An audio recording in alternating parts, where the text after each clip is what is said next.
Well, good evening. I'm Jeff Hornsby. I'm the director of the Regnier Institute for Entrepreneurship and Innovation and chair of the Entrepreneurship Department and interim chair of the Management Department. So it's my privilege to welcome you to our November 1st Wednesdays. It's hard to believe we're already into November.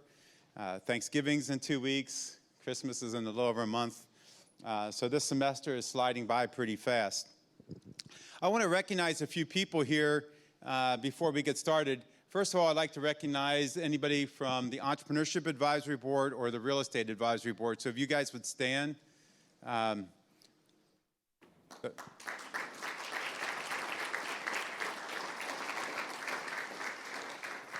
These advisory boards play an important role in what we do in terms of our academic and outreach programs, providing us guidance, input, financial support, fundraising, and all of that. So we greatly appreciate them. I want to recognize the UMKC faculty here. Any of our faculty members stand up? Thank them for coming.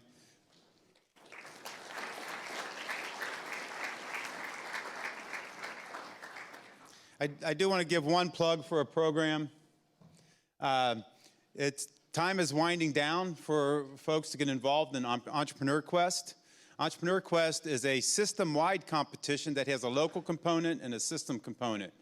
At the local level, at UMKC, Rolla, Columbia, and St. Louis, each campus gives away $30,000 in a local Entrepreneur Quest competition in March, and then in April, the top 3 people from each campus go to Columbia, or it might even be here, to compete for another $30,000 in prizes.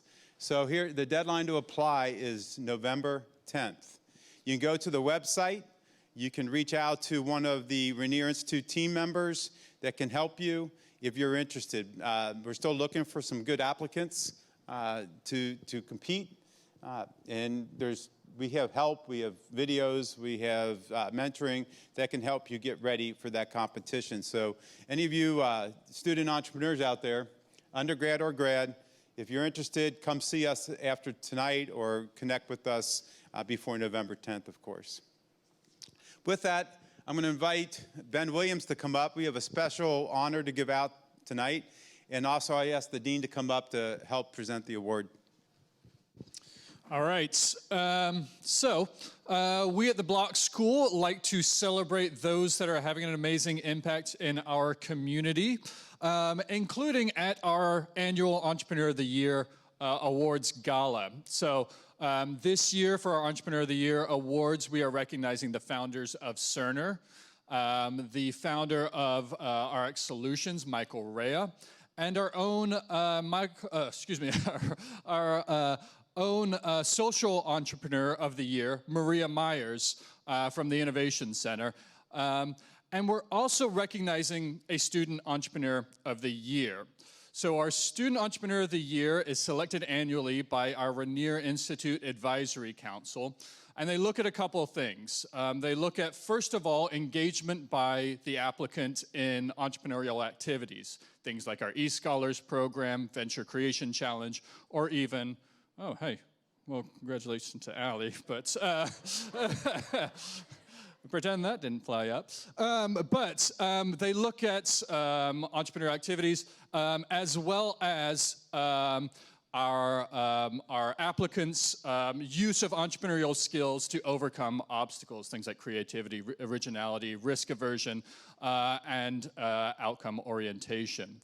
So we had a great pool of entrepreneurs this year. It was a tough decision for our advisory council to select a winner, but one candidate stood out above the rest. You'll never guess who it is. But before I get there, I will say they were extremely impressed with this winner. First of all, she started her own business buying, renovating, and selling real estate, something our speaker tonight can appreciate. But more so than that, she was impressed with her ability to engage other entrepreneurs and support other entrepreneurial journeys. She's worked for the Regnier Institute for Entrepreneurship and Innovation as an ambassador, supporting entrepreneurs' learning journeys. She has supported social entrepreneurship projects in the Enactus team. In fact, she is now the vice president of the Enactus team. And she's even worked for the Fountain City Accelerator program out of MBKC Bank, supporting fintech entrepreneurs that are brought here to Kansas City to have an impact. So with that, I'm very proud to congratulate our Student Entrepreneur of the Year, Ali Brandolino.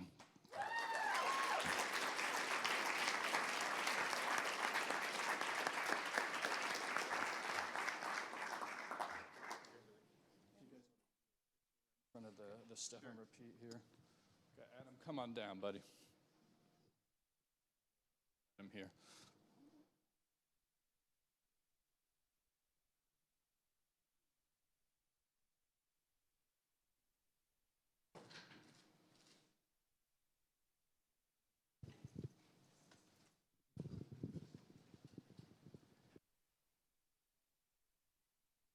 Am I on? There we go.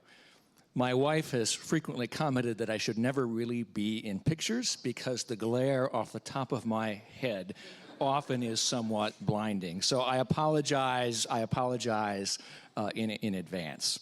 I'm delighted to be able to introduce tonight's speaker, Nathaniel Hagedorn, who is founder and CEO of North Point Development. I am morally obligated to begin my introductions by pointing out that Nathaniel is a graduate of the Block School with both his bachelor's and his MBA from the Block School. And in fact, his brother, who is COO at North Point, is also a Block School graduate. So Nathaniel, certainly welcome home. I do want to point out that he has an amazing entrepreneurial story to share with us. North Point started out in 2012. Since then, it has raised $6 billion in capital, developed and managed 71 million square feet of industrial space, taken on huge, complex projects. I don't know if any of you are familiar with Logistics Park, Kansas City. It's an amazing project, incredibly complex. I've always been impressed when talking with Nathaniel that they seem to have an ability to regularly and frequently identify entrepreneurial opportunities and then execute. I've also been struck in conversations with him that they have done so by really developing a strong organizational culture, all very impressive. And so I think what you'll hear from him tonight is an incredible story about entrepreneurial activities in commercial real estate development. Perfect. So with that, welcome, Nathaniel. Thank you, Brian. I appreciate it. Can everybody hear me okay? We good? Perfect. Okay, well, let's see here.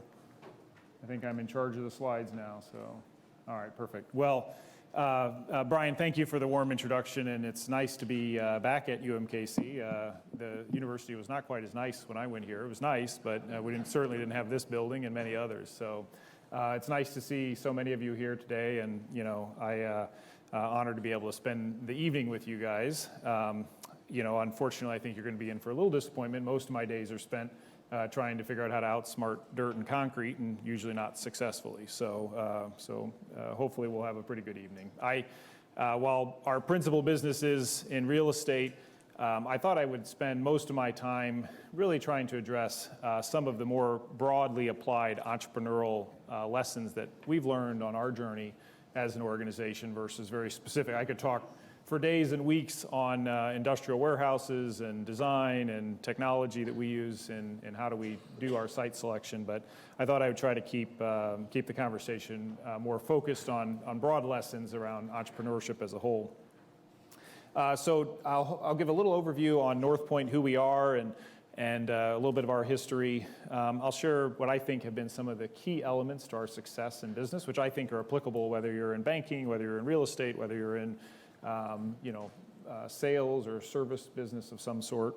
I think they all generally stay the same. I'll talk a little bit about our core values, which have really been instrumental to our organization and our success. I'll share a few of our operating principles and kind of where they came from. And then finally, I'll close with a few thoughts on raising capital, because that's something I've gotten to be pretty good at. And certainly, I'll share finally just a few books that have been really influential to me that I think anybody, if I were in your shoes, I wish somebody would have told me I should have read them earlier. I've read most of these books several times. So without any further ado, a little bit of overview of North Point itself. We are headquartered here in Kansas City. As Brian noted, we were founded in 2012. This map just represents the markets that we're active in. So we have offices, we're about 150 employees or so at our headquarters office, which is in Riverside, Missouri, in one of our industrial parks. But then we have engineering offices in St. Louis, Chicago, and Cincinnati, and then we have a few people scattered elsewhere around the country. But the rest of the dots represent markets that we're active in. Today, we have about just shy of 16 million square feet of industrial space under construction. That's the core of our business. And that represents just over $1 billion of industrial development that we're actively engaged in. So we operate coast to coast as a development platform. A few of the high-level statistics, as Brian mentioned, in total, the firm, we have about $6 billion of assets that we've developed in the last just over 7 years. That represents just over 70 million square feet of industrial space, which is a lot of space. There's a roof leaking or something catching on fire somewhere right now. Got a great team that takes care of that. An interesting statistic, about 46,000 people come to work in one of our buildings every day. So that puts in perspective the scale of the portfolio that we've been able to develop. And then finally, we outside of the real estate, industrial is the main asset class that we invest in. But we've also developed pretty heavily in the self-storage business. So we own a self-storage brand called Beyond Self-Storage. And we operate, again, coast to coast on that asset and have about 36,000 self-storage units. And we've developed about 4,000 apartment units just here in Kansas City. So while our other business is national, our apartment business has just been here in Kansas City. So that gives kind of a good overview. I'd say,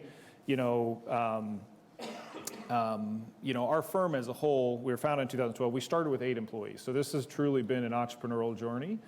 Today, across all our businesses, we have 7 businesses that we've started that kind of span a range of businesses. There's about just over 500 employees that work for all those businesses. So in 7 years, we've gone from 8 to about 500. So we've certainly had a lot of opportunity from that perspective. So when I think about the growth that we've had, we've never had an intention to grow to a significant size. It's always really been about quality and doing good deals, fundamentally providing an appropriate risk-adjusted return on our investment. But if you think about, for us, in the core of our business, we have 3 primary constituents. It's the same for most businesses. We have our clients and tenants, and we have our employees, and then we have our investors and partners, because we do chew up a lot of capital. On the client side, we do business with a significant portion of the Fortune 500 companies, great companies like Home Depot and UPS and Adidas and Amazon and just all the major brands that you can think of. To put it in scale, we're wrapping up a project in Dallas right now for Home Depot. It's about a 2.3 million square foot building, and the lease consideration for this single lease is about $287 million in lease payments. So just to put in perspective the scale and size of the type of transactions that we had the chance to get to work on with some of the best companies in the United States that, we as a startup business 7 years ago, are now doing business with large segments of the Fortune 500 companies. So we've built a terrific reputation that's been built on technical discipline, expertise, service. And we use a lot of data science. We have applied mathematicians and people that work in our business, economic geographer. We have a very heavy engineering bench of people that work for our organization. So I think most people approach real estate, they come out of maybe sales, or they come out of real estate from a financing capital background. We're a shop run pretty much by engineers and technical junkies, and so we're always trying to figure out how do we redesign the mousetrap, make it better, and ultimately solve a problem for our clients. And the interesting thing about our business is that rent doesn't really matter to our clients. It's about 4% of the cost to operate a warehouse. Transportation and logistics are really the things that drive our clients' bottom line. So we've focused on building our expertise to truly be a partner for our clients and help them make better and more informed decisions around supply chain decisions. So we just completed, we're working on a project right now for Dollar General, a network model analysis. I don't think there's any other real estate developer in the country that can offer the technical expertise that we've been able to offer. So that's been a key part of our success, is consistently focus on how do we make ourselves better and how do we provide more services to our clients. And we give all those services away with the goal just to lease the warehouse, because that's where we truly make our money and make our margin. So we've done a great job building for clients. Our employees, I'm very proud. We've built a really special culture, and I'll talk more about that culture and what I think has been our key to our success. But from a culture standpoint, we've won Best Place to Work in Kansas City for 7 years in a row. So that's something I'm extremely proud of, and it's something I take really seriously. I think as the leader of the organization, I think that's one of the primary. I don't do a lot at the company, cause trouble mostly, but I think the core responsibility that I think I provide is to ensure that we maintain our focus on taking care of our employees and creating a great culture. So very proud of that. And then finally, our investors. We've had investors that have come back over and over. We did our first project with Northwestern Mutual. It was a warehouse in Riverside, Missouri. It was about a $9 million project. And I think we had, at the time, 8 people. They had like 12 people on the conference call, and more people on the call than we had in the company. And, we just kind of had to fake it till we make it, which is, oh yeah, we're working on that. What is that they wanted? So, but today that relationship has grown where I think our relationship with Northwestern Mutual has grown to about $1.5 billion that they've invested with us in 7 years. So we've certainly earned that trust through, and I think that's what I'm so proud of as an organization, is we've built the premier industrial development platform in the country. We'll build and lease about 14 million square feet around the United States. That's more than any other industrial developer in the United States. So we've really built the premier and preeminent industrial development platform in the country. And we've done it while serving all of our constituents. We've done it while serving our clients, where our clients come back to us time and time again for more projects and to have us help them with their projects they need around the country, because we become a preferred developer for them. We've done it while servicing our employees, where I can count on, I think, one hand in 7 years the number of employees that have voluntarily left the company. And I think that's something I'm really proud of, that people don't leave our company because we've built a very sustaining culture. And then finally, we've obviously, those combination of taking care of your employees and taking care of your clients result in good financial performance, and our investors have been quite happy. So very pleased with what we've been able to build. I'll talk a little bit about my personal journey into entrepreneurship. So I grew up actually in St. Louis, made the journey. I graduated high school in 1999. Moved to Kansas City for UMKC. So that's how I ended up here, because I got scholarships. That was my deciding factor. I moved from Ferguson. So I didn't grow up with any money. I didn't grow up with any, anybody in my family that had experience or expertise in real estate. But I had run a little lawn company in high school that really started to grow and had an employee, and I loved business. And I was going to go to medical school, and that's how I learned about UMKC. Was they had a 6-year med program, and Kansas City was just far enough away from St. Louis that I could leave, which was good. St. Louis, I always tell people, is a great place to be from. And so Kansas City is wonderful. It's definitely my adopted home. My family and I have been here now 20 years. And it's been a wonderful city, from being able to go to UMKC and then start my career here and now start my business here. So, but graduated in 2002 with an undergraduate degree and emphasis in finance. I worked for a local real estate developer. I didn't know anything about real estate. Worked for a local real estate developer, Charles Garney, who is a Northland developer. And I worked for him for about 10 years. And, I graduated, I was fortunate enough to graduate top of my class here, and I had lots of job opportunities, for some exciting companies and, career job titles that seemed exciting, but I knew I always wanted to eventually start my own company. So I took a job with Briarcliff because I felt, Charles, who I worked for, was an entrepreneur, and I felt I could learn from him and be part of a smaller organization. There was 8 or 10 people that worked at the company, and I thought I could really make an impact on the difference and learn the business hand in hand. And I remember the day after I started at that job, the secretary quit, and I was basically worked at the front desk for a month, and I thought, what the hell have I done? I've turned down all these other really great jobs so I could be a secretary, which there's nothing wrong with being a secretary, but it wasn't exactly what I had aspired to. But I learned the business kind of from scratch. I read every book there was on real estate development. I took the CCIM classes. I learned everything I could, and eventually my role at the company grew. And but that desire, I got paid quite a bit of money working there, but my desire to have my own company never left. It was always in me, and so 2012, about 10 years after I started working for Charles, I decided to make the leap from getting paid a salary to paying salaries, which is quite a shock. So when you go from getting a salary every Friday to paying salaries every Friday, you're like, oh my God.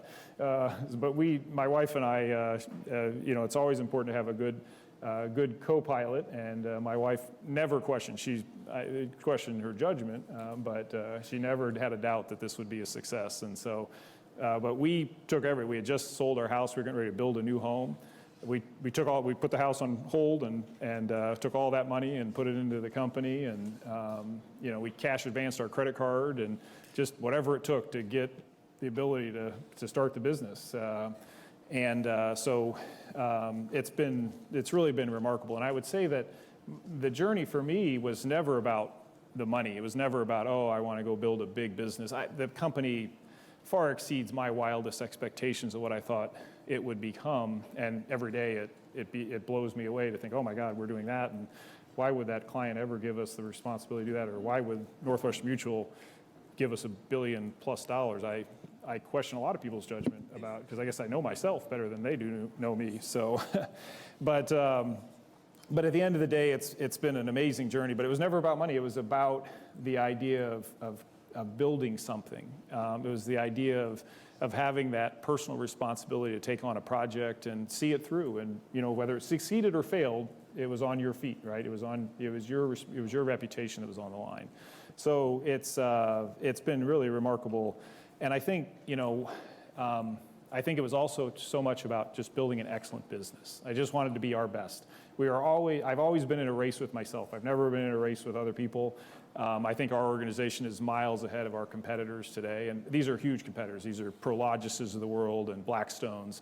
But in terms of how we deliver our service to our clients, our technical expertise, our engineering prowess, we're miles and miles ahead of our competitors, and every day we're figuring out how do we get further ahead and how do we do better. So I think that's been that focus on excellence. I think as you guys think about what your entrepreneurial journey might be, just know that money is the byproduct of excellence. So you shouldn't focus on money, focus on excellence, and money happens to come. It's just attracted to excellence, and I think that's really key. I noted some of the businesses. You can see our core, hopefully everybody can still hear me. The core real estate business was founded in 2012, but we have started a series of other businesses. So in total, we started about 7 different businesses. I started a bunch of businesses in 2016. My management leadership team told me no more businesses, until I had everything profitable. So we got our logistics team profitable this year, and I started my next one. So I can only have one money loser at a time. But I will say that just in general, it takes I've just observed it takes 18 months to 2 years to make a business profitable. So luckily in our real estate business, we never lost money. We made money from the get-go, but it was not a lot of money, but we never lost money. We always made money as an organization. And so, but in general, when you go to start an operating business, it's just inevitable. It takes a team, it takes investment in technology and all those things to build a business. So, but it's been really fun. And I think in broad terms, while our core business is industrial real estate and warehouses, I think our theme of where I see North Point headed in the future is really about a supply chain management. I can see one day our company clients just essentially turning over their entire supply chain to us, because we have a business that does imports and exports and customs clearance and domestic trucking. So the latest business we started is to manage the interior of warehouses, and we have technology. And I think that's the broad vision where I think North Point's headed, is one day, instead of us just building a warehouse and leasing it to Home Depot, somebody like Home Depot will turn their entire supply chain to us and just have us optimize, manage, and run the entire supply chain. Who knows if that'll happen, but I think that's a little bit of a vision of where I think we might be headed. So on to what I think are probably the more relevant information for you tonight is really what I would characterize as the keys to our success. And they have been several-fold. One, it's been first and foremost people. My business partner, a gentleman named Chad Meyer, he's an engineer. He and I have had a great partnership, but all of our businesses have been defined by having the right person, you know. And so if you read Jim Collins' Good to Great book, you'll hear him say, you know, it's not a matter where the bus is going, it's a matter of who's on the bus. Get the right people on the bus, and then they'll figure out where to drive the bus. And I have to say, in my own personal journey, that's been absolutely a key to that success. So people, you know, oftentimes, you know, we have $6 billion of assets and some pretty great assets, really great investments. And a lot of people would think, oh, that's our best asset. Unquestionably, our best asset is our people, because you could take away that entire portfolio, and 5 years from now, or probably sooner, given the way the team has grown, we'll have rebuilt it. It'll be different, but it'll be just as good or better. And then somebody will say, oh, well, that $5 billion assets is your best. Nope, it's our people, because it's our people that ultimately create the asset. So if they're our number one asset, we want to treat them as such. And I think that's why our emphasis on culture. You know, and they also provide that technical expertise that allows us to deliver something so different from our competitors to serving the market that we do. The core values, I'm going to talk specifically about our core values, kind of where they came from and why they're so important.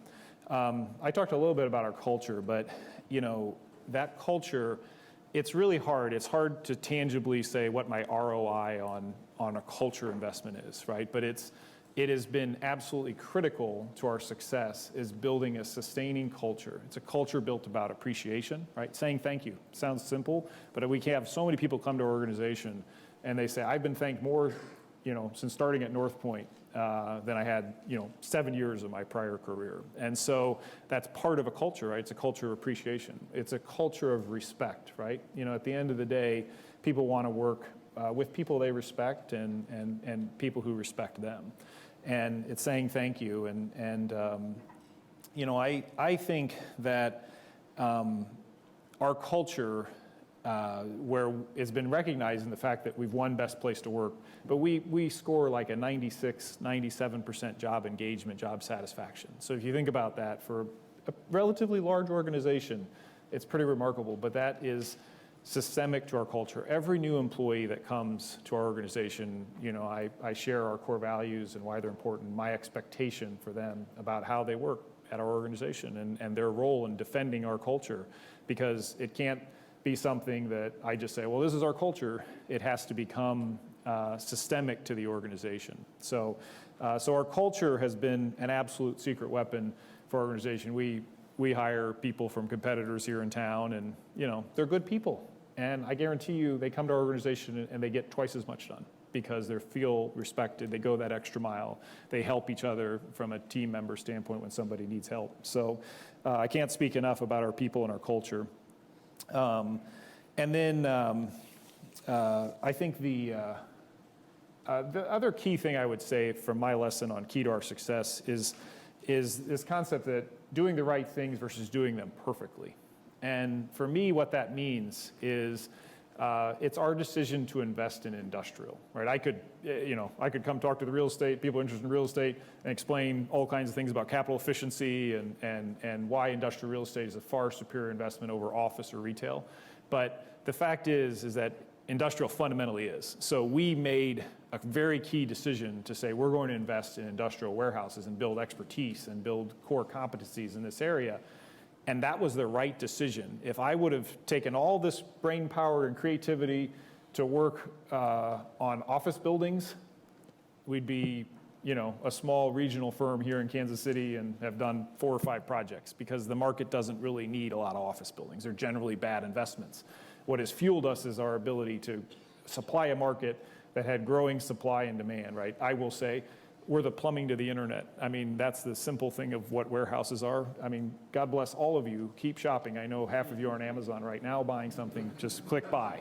So, because it's probably going to go through one of our warehouses. And if it doesn't go through one of ours, it just boosts demand in general. So, so the decision to invest in industrial, had I made the decision to invest in retail, right, which is so all the tailwinds to the industrial market are headwinds to the retail market, right? It's a tough time to be a retail developer, a retail tenant, a retail investor.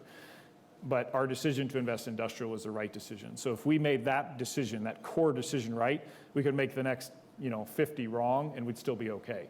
Now, the good news is we try to make as many of the next 50 decisions right as we can. But if we would have made the decision to invest in retail or office instead of the decision to invest in industrial, we would nowhere be as successful as we are today. So I just encourage you, as you think about your business, focus on doing the right things versus doing them perfectly. It is incredibly powerful in terms of the success that you'll have as a whole. One of my favorite quotes, I'm a huge fan of Warren Buffett, is he said, when a management with a reputation for brilliance tackles a business with a reputation for bad economics, it's usually the reputation of the business that remains intact. And that, if you really think about the wisdom in that statement, that no matter how smart you are, if you tackle something that's tough and generally bad economics, like an office building or a retail shopping center, you're going to have generally a bad outcome, right? And your reputation, the business reputation of why office buildings are tough investments will remain intact. Your reputation as being a brilliant investor will go away. So. And then finally, I would say we've had a very long-term focus, and I really truly believe in the power of compounding. Compounding is one of the most powerful laws of the universe, right up there with gravity, in my opinion, and the power of time. And I think it's not just financial instruments that compound over time. So we have a very long-term focus in our investments, but we have a very long-term focus on our relationships. And relationships compound over time as well. When we first started our relationship with Northwestern Mutual, they watched us like a hawk, right? They were convinced we were going to steal from them or screw something up or do something terrible.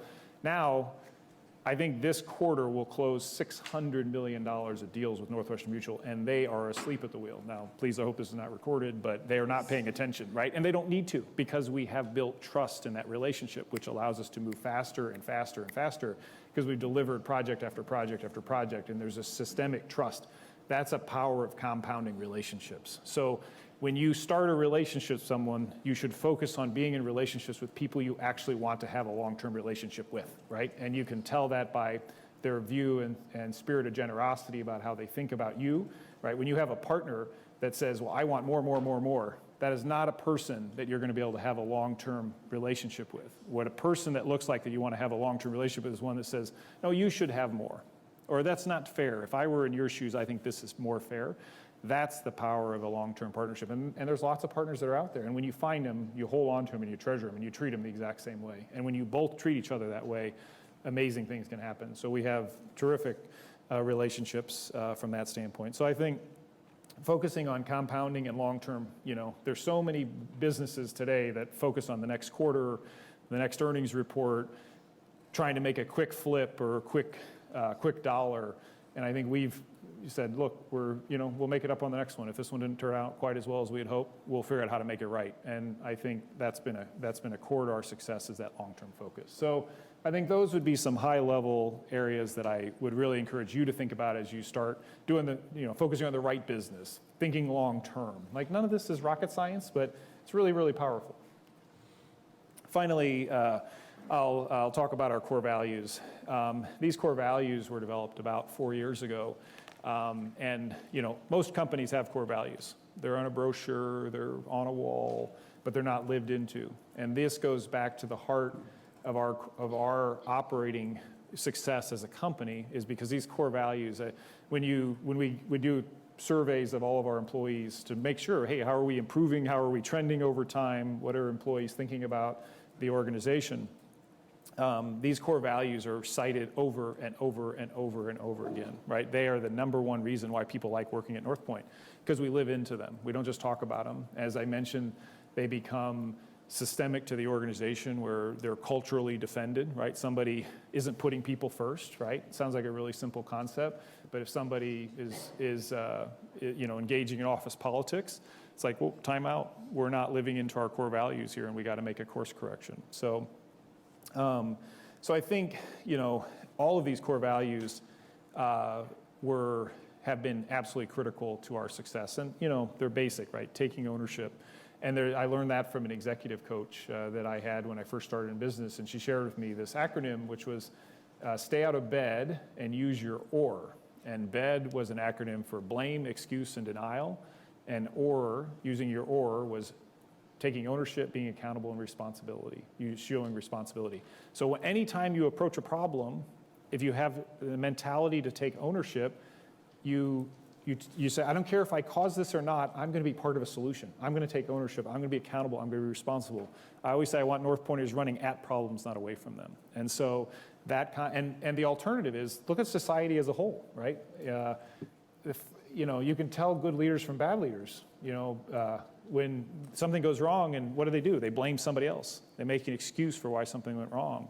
They deny they had anything to do with the problem, right? That is bad leadership. Great leadership, read every, shareholder report. Anything that goes wrong, Warren Buffett says, this is my responsibility. I screwed this up. I cleared this investment. I did this. Anything goes right, he deflects it. And so I think there's wisdom, so much wisdom. I mean, look at our political nonsense, right? Look at the leader of our country. Everything goes wrong, somebody else's fault, right? And that's a sign of leadership. It's not a sign of leadership. It's a reflection of a lack of leadership, I would suppose. So, this concept of doing the right thing every time, I always tell our team that true integrity is doing the right thing when no one else is looking. No one else knows what you're doing or haven't done. And that's what true integrity look like. And that's what you want to permeate your organization. And then, finally, maintaining our financial discipline and giving back. This company has far exceeded my wildest expectations. I've got 2 kids, and I'll give them a little bit of money, but most of the money, I hope my wife and I get in a good cycle where I make the money, because I think that's what I was intended to do. I was put on this planet with certain skills to be able to make money, and her skill should be to give it away. And so I hope that, and I think that's part of society's benefit, right? That I think that's my gift to be able to build businesses and see opportunities and build teams and to build a culture that's winning. And then ultimately that creates value for lots of people, your clients, your employees, and obviously the ownership. So I think, this concept of living generously is a recognition that, look, came from nothing, we're going to end nothing, might as well have fun along the way. So that's, those are our core values and really important. I am pressed for time. I want to be really sensitive to Q&A. These are just a few operating principles. And I'll just say, I'll share a few of these. One is the importance in our culture of not overreacting to failure and mistakes. Failure and mistakes are an inevitable aspect of running a business and doing anything. Anything you do, the more mistakes that will inevitably result. And it's very important that you don't, create a culture that punishes failure and mistakes. Now, if you're an accountant and you can't seem to get the books right, you'll probably be fired. But ultimately, if you're a business executive and you're experimenting with an idea and something doesn't work out as planned, then that's a lesson we want to learn from, we want to share from it. But you don't want to create this culture of negativity around failures and mistakes, because then what happens? No one does anything, right? Because you create this culture that punishes mistakes and failures that occur. No one wants to ultimately do anything, and no one does any experimentation. You never grow. You're on your road to death. And the even worse outcome of punishing failures and mistakes in an extreme manner is that at the end of the day, somebody makes a mistake, what do? They cover it up. And how can the organization fix that mistake and address it? They can't if they don't know about it. And that's the other second negative outcome of punishing failure and mistakes. For entrepreneurs, I put up there, focus on growing the pie, not your percentage of it. I can assure you a small slice of something really, really valuable is much important. And for me, that translated, and early in the company, I didn't have a lot of cash. So what I had was stock. And so our company is about 30% owned by a lot of our early executives, and they're worth a lot of money these days. But that stock was what I needed to attract the best talent. And I wanted them to be my partners. And I wanted to make money together. And it's a wonderful thing. I often think about Ewing Kauffman, who was, they said, people cite him as having made more millionaires in Kansas City than anybody else. But I would argue that that he didn't make them millionaires, they made him a billionaire. Because the pie grew because you had engaged people that were at the table that were not just thinking like owners, they were owners. And I think that was magic, and I've tried to do the same thing, so I'm going to give Ewing a run for his money. I'm still young enough, I've got a way to chase him. Plus inflation helps. So, and then the final thing I would just share that I think has been really important for me in building a business is when you go to build your businesses is the test for hiring and firing. And our test is not, have this person been such an incompetent boob, do they deserve to get fired, which is most organizations' test, right? Put them on a performance plan, all this stuff, right? It takes forever to fire anybody. We're clinical about firing. And our test is knowing everything you know about this person today, would you still hire them? And that's a far different test than does this person deserve to be fired? Because that's a test of culture, it's a test of attitude, it's a test of capacity and creative thinking and teamwork. So I think, to me, that's some advice that I would offer all of you as you go to start your businesses, is really think about that test not being, does the person deserve to be fired? The test would be, would everything you know about that person today, would you still hire them? And that's a much different test. And if the answer is no, then you should fire them. Because otherwise, you end up with an organization full of people you wouldn't hire again. And the best people will not stay in an environment where there's average performers that get to stick around. So I'm not going to talk about raising capital. I'd love to recommend these books. These would be books that I would encourage you to read. While we happen to be, in real estate investing, the core of our business is capital allocation. And The Margin of Safety was a book written by Seth Klarman. He's the founder of Baupost. So outside of Warren Buffett, he's probably one of the most successful investors in the United States. Howard Marks runs Oaktree. If you don't know Oaktree, they're investor, money manager out of LA, value investor. I'm a value investor at my core. None of these books are about real estate, but they're all about principled thinking about the world and about investing. And The Most Important Things is one of my favorite books. I make all of our executives read that book every year. I read it myself. Berkshire Hathaway annual reports, it is a tomb. My Cincinnati office gave me this book. It's every shareholder report written since 1965. And the wisdom in that book is remarkable. I have underlined and written and just, it's amazing how much wisdom is in that book. And finally, Good to Great, which I think provides really good core instruction about a business and what it takes to build a great business. So those would be 4 books that I'd highly recommend. And Oaktree, if you go to oaktreecapital.com, just look Howard Marks memos. There are memos that he publishes every quarter. They're gold. And every memo he's published since, I think, the early 90s is on their website. You should just spend a Saturday reading the memos. There's incredible wisdom. But The Most Important Things is a great book that really provides his perspective. So that's it. I have 10 minutes left for questions. So. All right. If you have a question, just raise your hand and I'll toss this to you. Hey, Nathaniel, my name is Brian. Thanks for coming. Appreciate your time. When you think about strategy for your company, do you look at strategy and charting the course for the future company? Is that your responsibility, the executive's responsibility, or is it dispersed? Do you guys meet once a quarter, once a year? How do you determine the future of your company? Well, I'd say we're always challenging ourselves. We actually meet every 60 days and think about the strategic vision of where we're headed with the company and what are our biggest challenges that we're facing.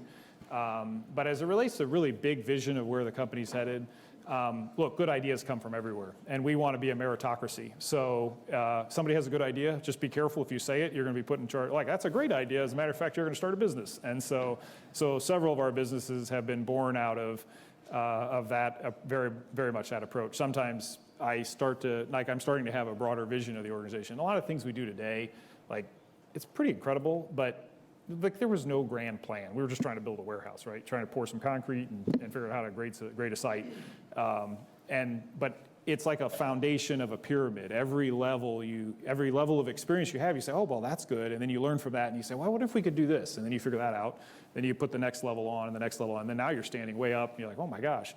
And some people would think, oh, you have to have this big grand plan. It's like, not really. Like, just figure it out, like, and get the right people with the business, and it generally will work. So.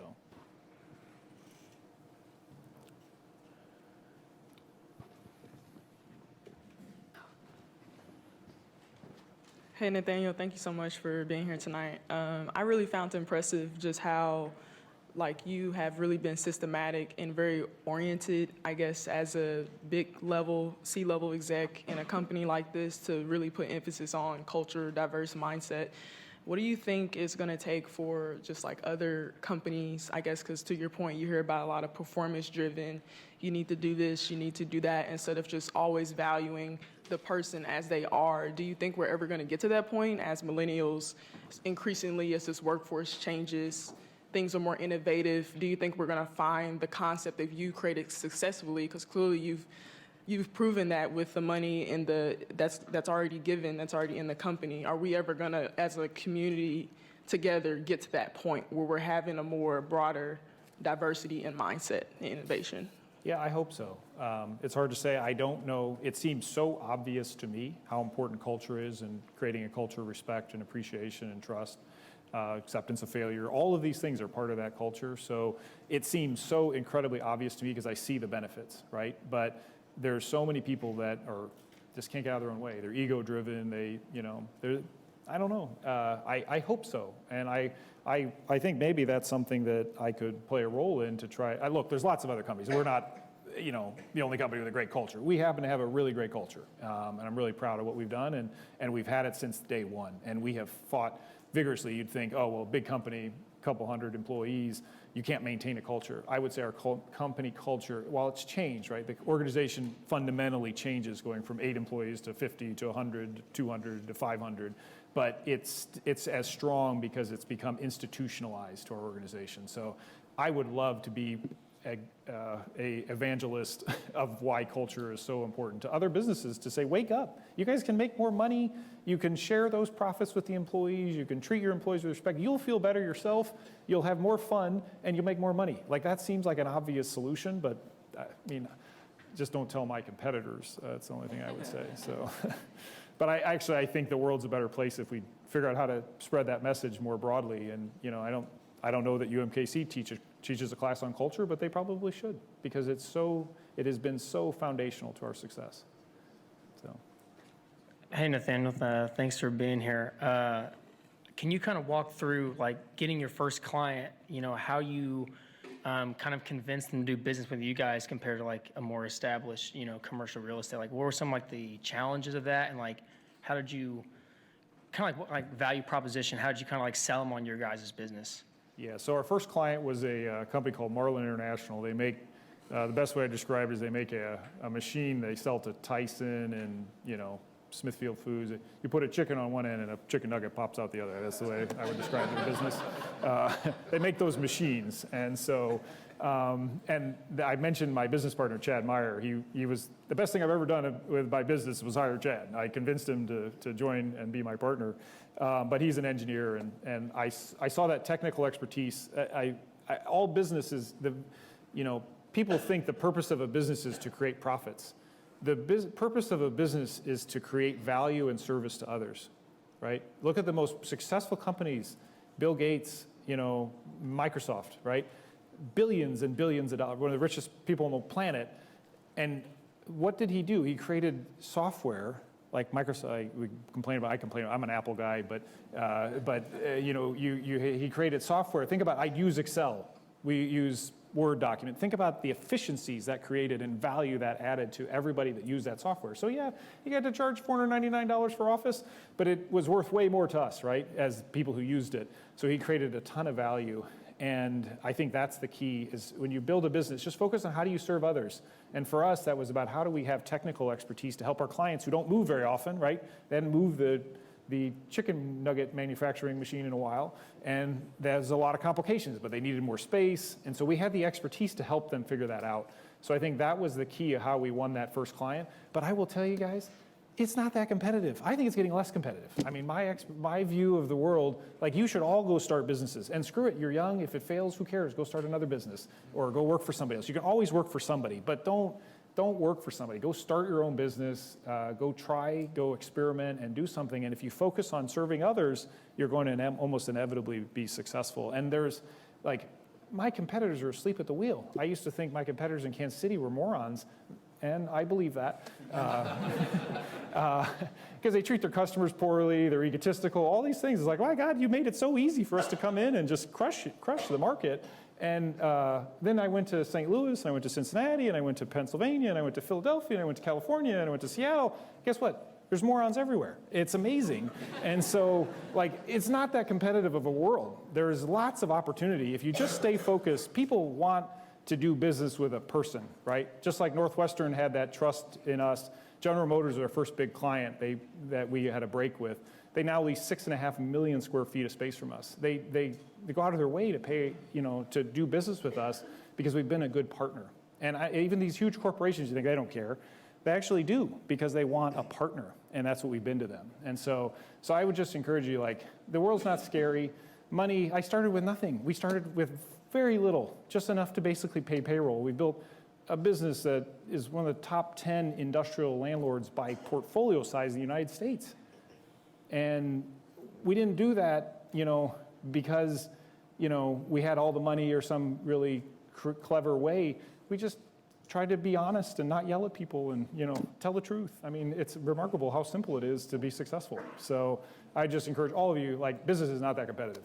And the big businesses suck. I could make a case for doing all kinds of business. I have so many business ideas because they're like, these guys are terrible and they make a ton of money. It's remarkable, but that tells you there's the inefficiencies. So I think the world is not very competitive today. It's perceived, and we like to talk about competition, but it's not that competitive. There are so many opportunities for you guys to go out and start your own businesses and figure it out, and the world's your oyster. It's a very exciting time. So. I'm in the way of pizza. I'm happy to answer any questions, but I also want to get stampeded. Perfect. With entrepreneurship, there's peaks and valleys, and as students, of course, we love hearing about the success stories. But I think as students, we also want to be prepared for things when they don't go so well. Can you share with us a decision or something that happened within the company that was a setback, and how did you overcome that? Oh.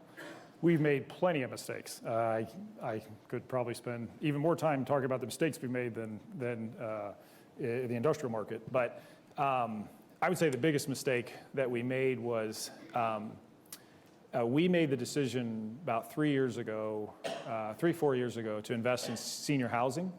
And the senior housing industry, it's a real estate asset, but you might have 85 beds of senior memory care, assisted living care, and you'll have 85 employees. This is an operating business, right, by all intents and purposes.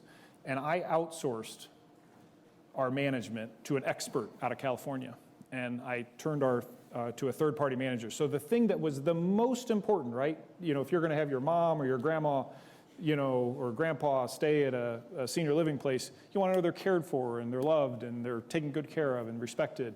And that's, how do you do that? This is a tough population, right? People who are caretakers and CNAs and, and cooks and that provide the food. It's a tough job. How do you do that? You build a great culture. And what did I do? I outsourced the management. I said, I'll build the real estate. I'm really good at that. I got all the money in the world. I can capitalize it. I can do this. We can figure out data science on how we should build it. And then we said, oh, by the way, we'll just have this group out of California come and run it. An absolute disaster. To the extent that I fired them. I guess I'm under some kind of non-disparagement agreement. We split ways.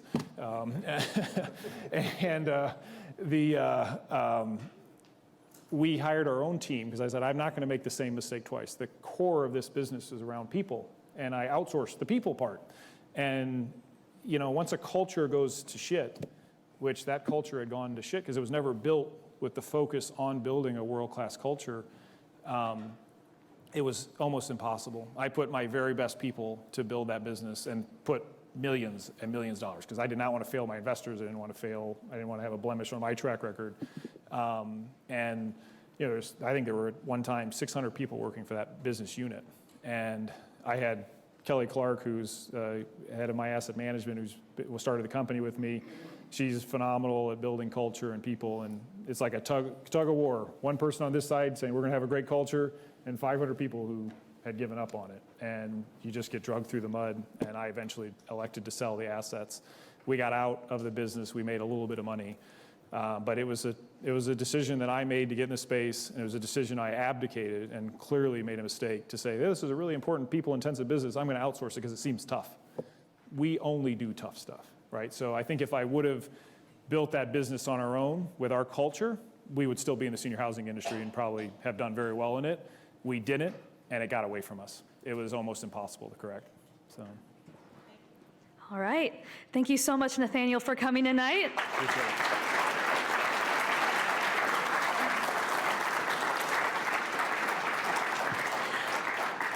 We have one last announcement to tell you about a great way to get involved in real estate right here at the Block School. I'm going to invite Nathan Roberts to come up and tell us about the Real Estate Club.